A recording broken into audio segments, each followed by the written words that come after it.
Sur 100 personnes que tu vas former, accompagner, financer pour leur permettre d'atteindre un certain niveau, il y a 98 qui vont partir. Donc tu prends 100 jeunes, tu leur partages tes connaissances, tu leur partages ton savoir-faire, tu leur partages ton expérience, tu les finances. Quand je dis financer, c'est dans tous les sens du terme. Tu leur achètes du matériel, tu leur achètes tout ce dont ils ont besoin pour se développer. Tu mets les bureaux à leur disposition, tu mets toute ton expertise pour leur permettre de progresser. Et sur 100, tu as 95, 96 qui vont partir après. Dans cette vidéo aujourd'hui, le docteur Claudel, qui est un entrepreneur africain, un jeune qui a inspiré beaucoup de jeunes à se lancer, moi y compris, parce qu'aujourd'hui, je suis devenu ce que je suis en partie grâce à docteur Claudel, parce qu'il m'a beaucoup inspiré. Il m'a d'ailleurs tellement inspiré au point où, lorsque j'ai créé ma startup, j'ai utilisé un peu son nom, j'ai juste mis DML devant, parce que je voulais tellement être ancré en cette personne, je voulais tellement leur ressembler que je voulais faire tout ce qu'il faisait, je voulais un peu copier tout ce qu'il faisait et je suis vraiment très reconnaissant pour ce qu'il fait pour la communauté africaine. Donc aujourd'hui dans cette vidéo, il nous donne le prix à payer pour être un vrai entrepreneur. Si vous voulez être un entrepreneur à succès, qu'est-ce qui vous attend en chemin? Quelles sont les réalités du terrain? Moi j'aime ce monsieur parce qu'il est radical, il est cru, il ne tourne pas, il ne mâche pas ses mots comme les autres entrepreneurs qui vont nous flatter, nous dire que non c'est facile, nous embrouiller. Lui il est vrai. Donc si vous voulez être entrepreneur, vous voulez avoir une équipe, une entreprise, je vous invite à regarder cette vidéo jusqu'à la fin pour apprendre clairement de ce qui vous attend devant afin de mieux vous préparer. Alors si vous êtes prêts, on y va. Sur 100 personnes que tu vas former, accompagner, financer pour leur permettre d'atteindre un certain niveau, il y a 98 qui vont partir. Donc tu prends 100 jeunes, tu leur partages tes connaissances, tu leur partages ton savoir-faire, tu leur partages ton expérience, tu les finances. Quand je dis financer, c'est dans tous les sens du terme. Tu leur achètes du matériel, tu leur achètes tout ce dont ils ont besoin pour se développer, tu mets les bureaux à leur disposition, tu mets toute ton expertise pour leur permettre de progresser. Et sur 100, tu as 95, 96 qui vont partir après. Soit ils vont partir développer des projets similaires, soit ils vont partir parce qu'ils vont estimer que tu ne leur donnes pas assez, soit ils vont partir parce qu'ils estiment qu'ils sont déjà assez grands et que tu les exploites, soit ils vont partir parce qu'ils estiment que tu leur fais de l'ombre, parce qu'on ne parle que de toi, eux ils veulent aussi avoir un endroit où on parle d'eux. Je ne parle pas des malversations financières, je ne parle pas de ceux qui vont détourner de l'argent, je ne parle pas de ceux qui vont, de par leur incompétence parfois, ou alors insouciance, ou alors ignorance, vont commettre des gaffes qui vont retomber sur toi directement. Et tu peux devenir très vite paranoïaque parce que tu te dis, ok, comment on peut accompagner autant de personnes et puis finalement personne ne reste. Donc tu te dis, est-ce que ça vaut la peine de continuer? Et c'est la difficulté que vous aussi vous allez rencontrer, que toi tu vas rencontrer, toi qui es entrepreneur. Tu vas former des gens, ces gens vont partir. Ces gens vont devenir tes plus farouches concurrents. Ces gens vont devenir tes plus farouches détracteurs. La plupart des fois, quand tu vas bouffer des tontines en ligne, ça va venir d'eux. Et c'est vraiment tragique. Donc c'est une autre forme de difficulté qu'on rencontre. Une autre forme de difficulté, c'est que parfois vous vous retrouvez dans des tensions de trésorerie. Et là, c'est parfois grave. Ça veut dire que vous ne générez pas suffisamment de chiffre d'affaires, vous n'avez pas suffisamment un flux de trésorerie qui vous permet de financer vos charges incompressibles, comme par exemple le loyer. Et le bailleur n'en a rien à foutre. Le bailleur n'a rien à foutre, mon frère. Si tu ne payes pas le loyer, il te met dehors. Moi, je me rappelle une fois, par exemple, au Numbisi Resource Centers, on a fait un mois fermé parce que le bailleur est venu fermer puisque on n'a pas pu payer le loyer. Donc, il vient, il ferme. Qu'est-ce que tu vas faire? Il s'en fout que vous n'ayez pas gagné assez de marché, que vous ayez des factures en attente et tout le reste. Il s'en fout, il vient, il ferme. Il y a tellement de difficultés qu'on rencontre au quotidien, que ce soit avec Sur Mesure, que ce soit avec Startup Academy et tout le reste, où tu n'as pas de trésorerie en fait. Et quand tu n'as pas de trésorerie, ça veut dire quoi? Ça veut dire que tu n'as pas assez d'argent pour gérer parfois des charges incompressibles comme le loyer, j'ai pris l'exemple du loyer, ou même comme les salaires. Ça veut dire que tu peux te retrouver dans un cas de figure où tu n'as pas assez d'argent pour payer les salaires. Et qu'est-ce qui se passe? Parfois tu as des collaborateurs qui vont partir, qui estiment que non, vraiment, comment tu ne nous payes pas? Non, nous on part. Parfois ces collaborateurs vont te faire bouffer des tontines, vont expliquer comment tu es malhonnête, tu ne les payes pas. Alors que c'est eux-mêmes qui gèrent les projets, c'est eux-mêmes qui doivent pouvoir produire ce qui va permettre de les payer. Mais ils n'arrivent pas à le faire, mais ils voudraient que tu sortes l'argent de ta poche pour les payer. Alors que parfois tu le fais même régulièrement, mais le jour où tu n'arrives pas à le faire, ils te font bouffer des tontines. Après tu as d'autres qui sont résilients, et ça je remercie. Ouais, ce que ce monsieur dit, ça me rappelle un peu mes débuts, du moins, pas forcément les débuts, mais Ça me rappelle quand même certains jeunes avec qui on a commencé le parcours, on a commencé la DMS Tattoo Academy. Si ceux qui vont regarder la vidéo, ils vont certainement se reconnaître. Je vais pas citer les noms. Mais à un moment, les gars se sont détachés. Les gars sont partis, bien qu'ils voyaient qu'on n'avait pas les ressources. On travaillait dans une école primaire là, de la place, on demandait la salle là-bas pour faire les conférences. Et malgré cela, malgré les difficultés qu'on rencontrait, les gars se disaient que bon, il y a de l'argent et puis on ne les paye pas et tout, ils ne méritent pas d'être là. Et les gars sont partis. Mais ce qui me plaît quand même, c'est que récemment, l'autre m'a appelé, du moins deux autres m'ont écrit et m'ont fait comprendre que vraiment, honorable, vous êtes quelqu'un de fort. Je vous donne le chapeau parce que aujourd'hui, je suis dans une équipe et on m'a donné la charge de diriger l'équipe. Je comprends que être un leader n'est pas facile. Avant, quand vous étiez à Badjoun, quand vous preniez des décisions, on ne comprenait pas, on vous jugeait, mais aujourd'hui, je suis en train de comprendre. En tout cas, grand frère, tu as mon admiration, chapeau à toi. Donc, pour dire que, les gars, vous allez voir des gens comme ça, vous allez commencer avec eux, vous allez travailler, vous allez vous battre ensemble, et après, les gars vont vous lâcher. Ils vont vous lâcher pourquoi? Parce qu'ils se disent que non, on ne parle que de vous, oui. C'est nous que vous qu'on voit, on ne voit que vous dans les vidéos sur Facebook, partout. C'est nous que vous qu'on connaît, et tout, et tout, et tout. Vous devez comprendre qu'il y a des gens qu'on appelle les faiseurs de rois ou les faiseurs de stars. J'ai pris un exemple simple au Cameroun, Mitumba. Est-ce que beaucoup de personnes le connaissent?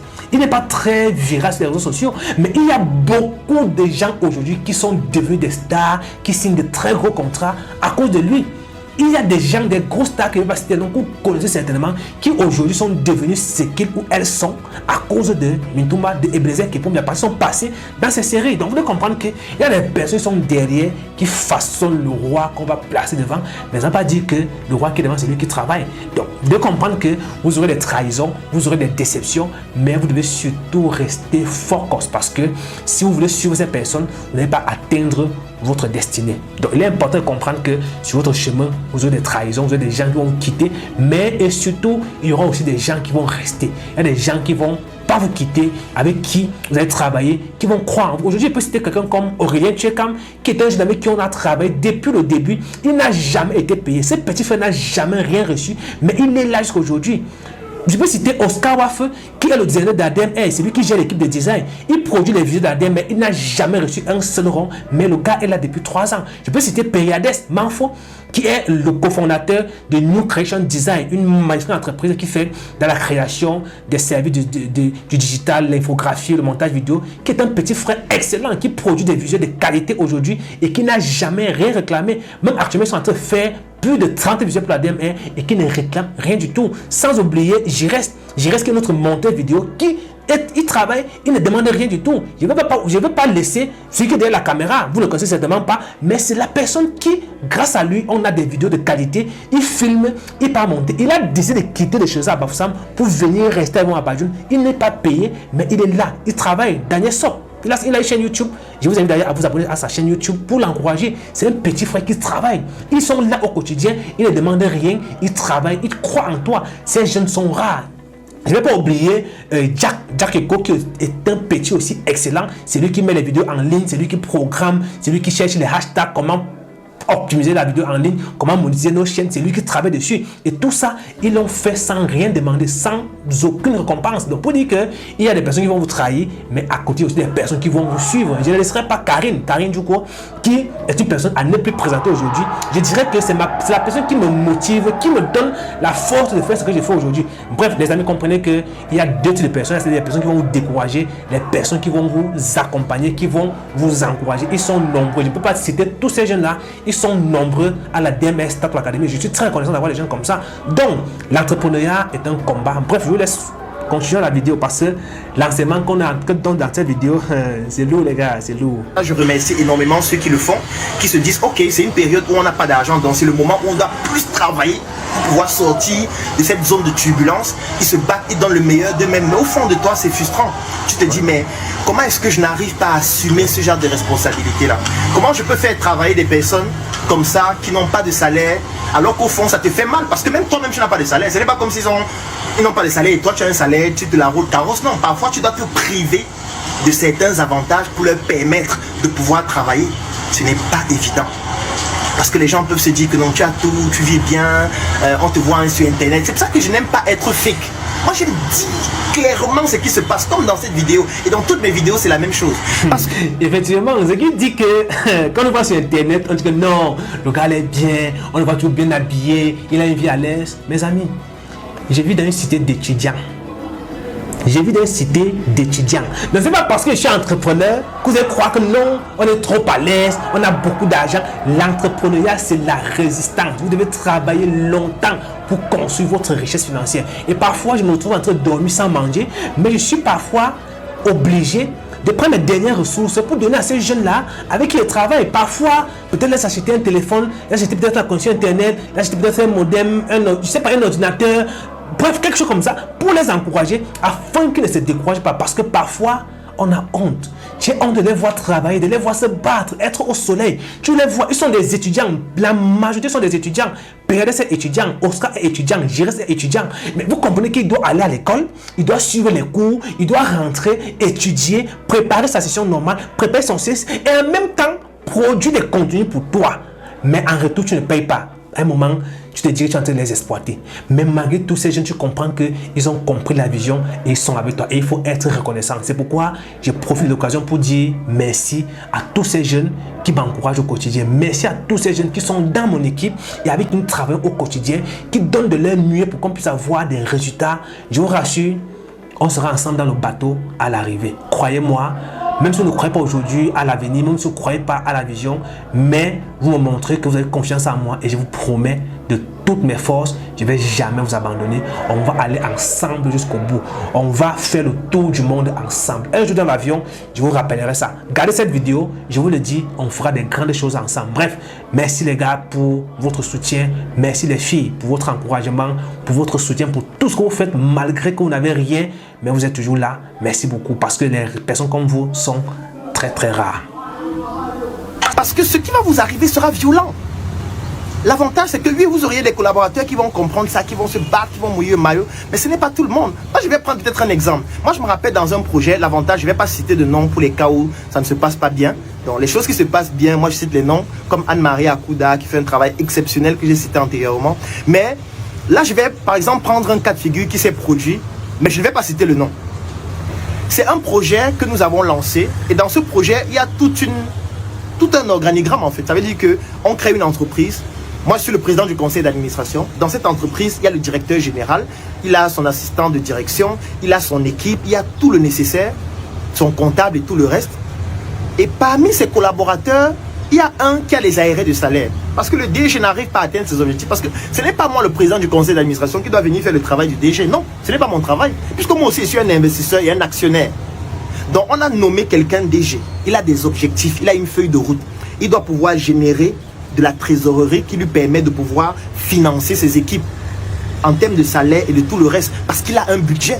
Sauf que tu as donc un responsable de projet, un DG, qui n'arrive pas à le faire, et finalement, il se retrouve avec une équipe qui a des aérés de salaire. Et dans les membres de cette équipe, tu as quelqu'un qui te fait bouffer une tontine. Il va sur Internet dire que toi, tu ne payes pas son salaire, alors que ce n'est pas toi son patron. Mais comme ce n'est que Claudel qu'on connaît en ligne, ce n'est que Claudel qui est sur Facebook, qui publie les vidéos, les gens te font bouffer les tontines. Comment on dit vraiment, tu es un voleur, tu es un arnaqueur, tu viens parler en ligne alors que tu as des gens que tu n'as pas payés. Et parfois, tu lis les commentaires et ça t'amuse. Parce que tu te dis, ceux qui sont en train de commenter là, ce ne sont pas les entrepreneurs. Parce qu'un entrepreneur, il comprend ce qui est en train de se passer. Donc parfois, tu bouffes des tontines comme ça pour des projets dans lesquels tu n'es en rien responsable, mais puisque c'est toi qui es devant, puisque c'est toi la face visible de l'iceberg, tu bouffes la tontine. Et on ne pleure pas. Parce que personne n'était envoyé. Personne. Donc il y a des difficultés comme ça violentes qu'on rencontre au quotidien. Terrible. Tu bouffes des tontines jusqu'à ce que... Et toutes les tontines que tu bouffes, c'est vrai qu'on ne pleure pas, mais ça joue sur ta crédibilité. Il n'y a que vraiment les puristes qui vont comprendre ce que tu vis et qui pourront se dire non, ce qu'on est en train de dire là, moi je suis en interne, je sais ce qui se passe. Ou alors même si je ne suis pas en interne, je suis un entrepreneur, je peux comprendre ce qui se passe. En plus, on a quel âge? La tranche d'âge des personnes qui travaillent dans nos projets, c'est 23 ans. Donc on travaille principalement avec des jeunes qui sortent de l'école, qui n'ont pas forcément cette expérience entrepreneuriale, cette expérience professionnelle. On leur a donné l'opportunité de pouvoir faire leurs preuves malgré le fait de ne pas avoir cette expérience. Donc du coup, il y a des casses et on assume. Là, je ne parle que de la Startup Academy. Parce que je pourrais continuer avec d'autres projets. Je peux parler de SM qui existe depuis 7 ans aussi. Aujourd'hui, on a une boutique à Place. On rencontre énormément de difficultés au quotidien. Parce que quand tu viens d'ouvrir une boutique aussi prestigieuse, où tu as un investissement aussi important, avec des équipes aussi pointues, qui coûtent aussi cher. La boutique est ouverte depuis février. Ça fait à peine 5 mois. Ça veut dire que tu ne génères pas assez de trésorerie. Et pour pouvoir mettre en place la boutique, il a fallu que tu finances la boutique, il a fallu que tu payes les salaires des gens qui ne produisent pas d'argent. Mais au quotidien, en fait, il faut que tu puisses payer le loyer, payer les charges, payer tout. Ce n'est pas évident. Il faut que tu trouves des ressources pour faire fonctionner autant d'entreprises. Parce que moi, aujourd'hui, je suis responsable de combien d'entreprises? Au moins 10.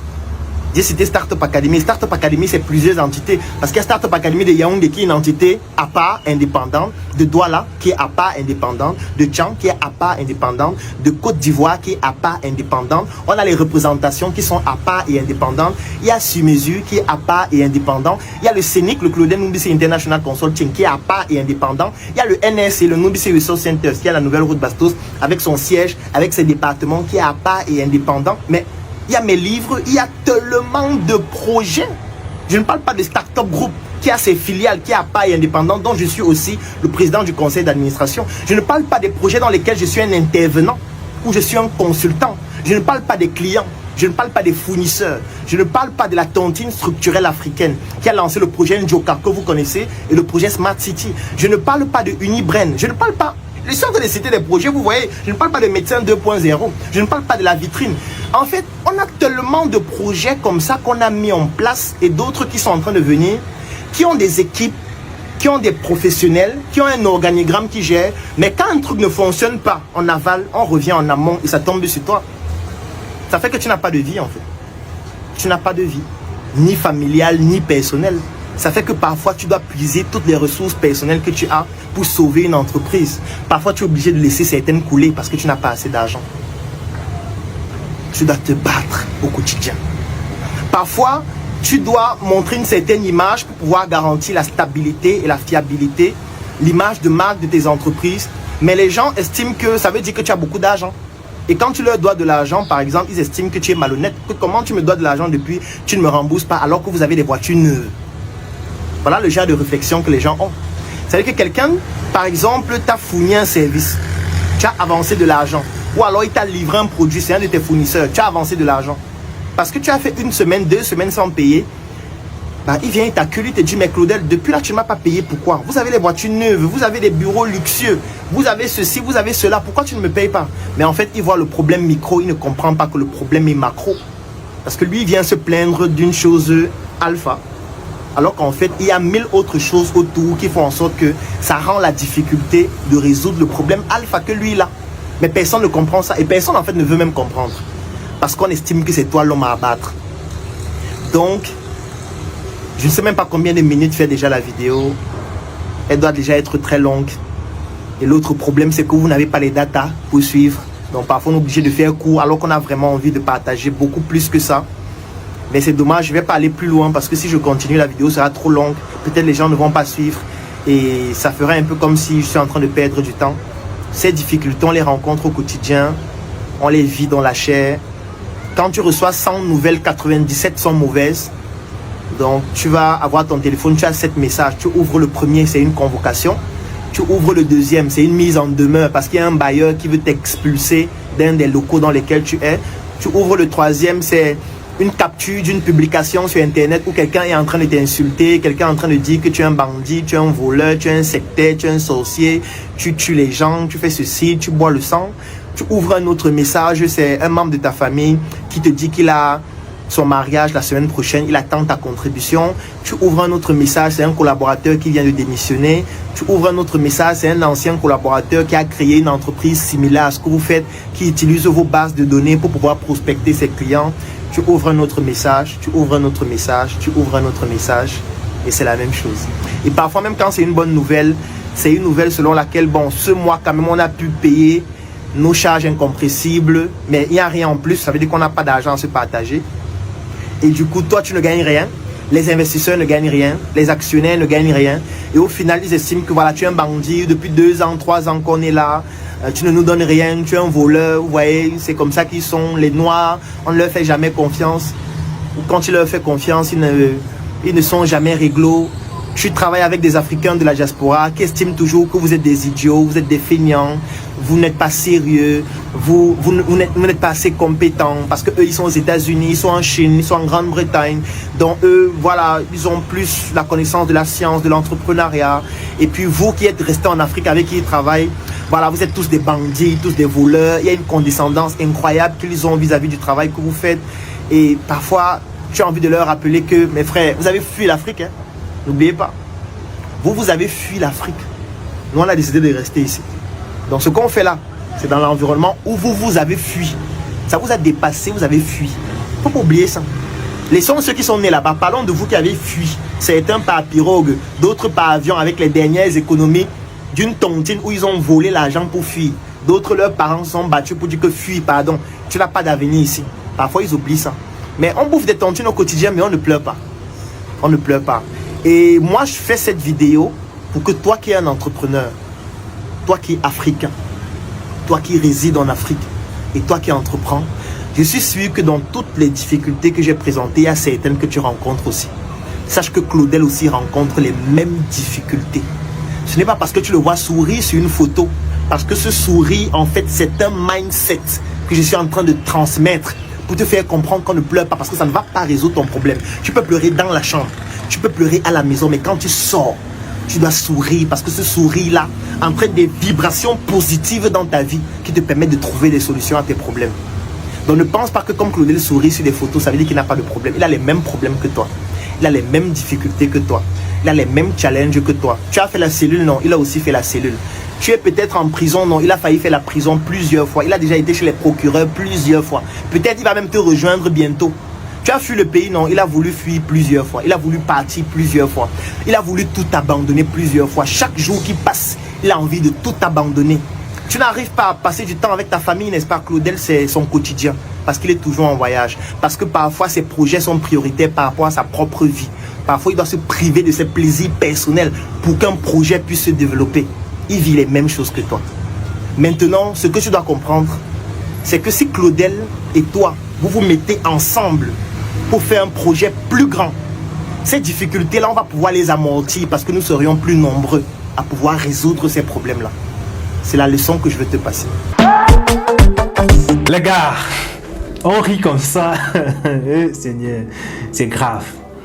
On parle, on rit, mais ce qu'il dit est très profond. En fait, il faut être un entrepreneur pour comprendre.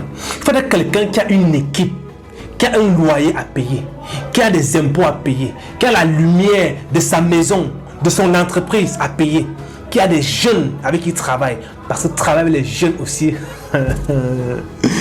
En tout cas, ceux qui doivent essayer de gérer une équipe pour comprendre de quoi il s'agit, c'est extrêmement compliqué. Ne voyez pas sourire, on sourit au quotidien, on dit que non, c'est bien. En fait, le premier de la vidéo pour remercier une personne qui m'a appris à sourire parce que dans mes débuts, c'était tellement frustrant que je ne souriais pas, j'étais toujours triste. Mais cette personne, la personne de Karine Djouko, qui est une personne assez importante dans ma vie aujourd'hui, que je ne ferai pas trop de débats sur elle, qui m'a permis, qui m'a appris à sourire. Aujourd'hui, je suis reconnaissant parce que ce sourire me permet quand même de cacher certaines frustrations, de pouvoir masquer certaines frustrations. Les jours où je rentre chez moi comme ça, je pleure. Des jours rentrent, tu manges le maïs, tu bois le tapioca parce que tu n'as pas d'argent pour manger bien.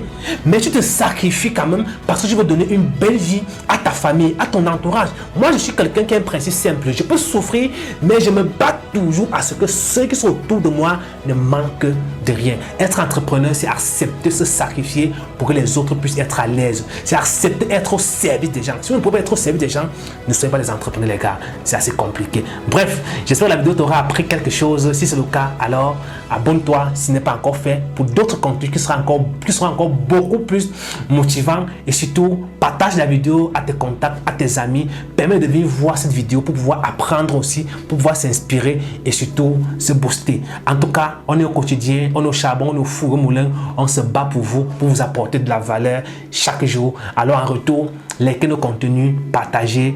Même si vous ne likez pas, même si vous ne partagez, même si vous ne commentez pas, on est dans le choc, on est habitué à ce qu'on nous insulte, à ce qu'on nous critique, à ce qu'on nous humilie, à ce qu'on cherche à nous éteindre même physiquement. Bref, si vous êtes parmi ceux-là qui ont compris qu'on doit se mettre ensemble. Alors vous savez quoi faire, rejoignez-nous, mettons-nous ensemble pour pouvoir bâtir quelque chose de grand. Aujourd'hui on a une grande vision pour la jeunesse africaine. Moi particulièrement mon combat c'est sur la jeunesse exclusivement. Donc si vous êtes jeune, vous avez moins de 35 ans, alors sachez que vous êtes mon combat. Rejoignez-vous à nous afin qu'ensemble on puisse bâtir des grandes choses. Et même si vous pouvez vous joindre à nous, créez aussi vos communautés ailleurs comme ce que nous on fait. Parce que si il y avait 20, 30, 50 personnes, 50 Camerounais qui se décide de créer des startups académiques comme ça pour pouvoir former les jeunes, pour pouvoir recouper les jeunes, je pense que on aura quand même pu diminuer considérablement le taux de chômage dans notre pays. Donc, je vous invite aussi soit à vous rejoindre à nous pour qu'on puisse faire des choses beaucoup plus grandes ensemble, ou alors créer pour vous aussi afin de pouvoir permettre aux autres jeunes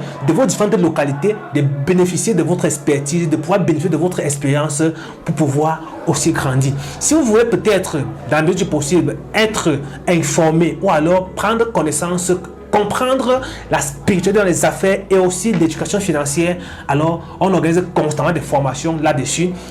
En juin et en juillet, on sera à Douala, Yaoundé, Bafoussam, Badjoun et Tchang pour organiser une grande conférence sur la spiritualité dans les affaires. Donc on va vous partager les principes spirituels qui nous vous permettront d'avoir un mindset assez solide, mais qui vous permettront de pouvoir construire votre héritage, votre prospérité financière. Et quoi de plus mieux que d'associer à cette conférence une magnifique conférence sur l'éducation financière, la gestion financière personnelle, comment gérer vos finances, comment optimiser vos finances, parce que une chose est de gagner de l'argent, une autre est de conserver et l'autre est de faire fructifier. Bref, restons connectés pour le reste des contenus qui sera encore beaucoup plus motivant.